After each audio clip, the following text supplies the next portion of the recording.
Let's bring in France 24's Luke Shrago, standing by outside an oil depot near Le Havre. Luke, what's the latest where you are?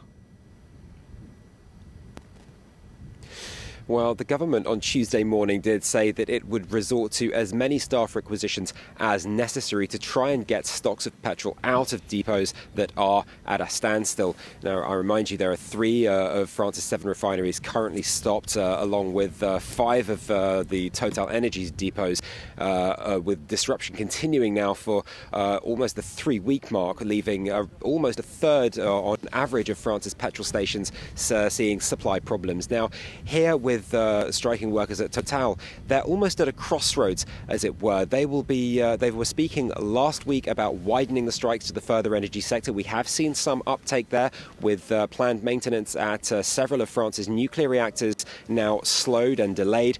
And we've also seen the uptake with the general strike as well. Now, that is a matter for them to gauge the level of support that they can count on within the wider French population. They're going to have to decide whether or not to continue a strike in the outcome of the ongoing general strike on Tuesday. Now, the government itself is walking something of a fine line. It does know that it's dealing with the great deal of discontent within the French population.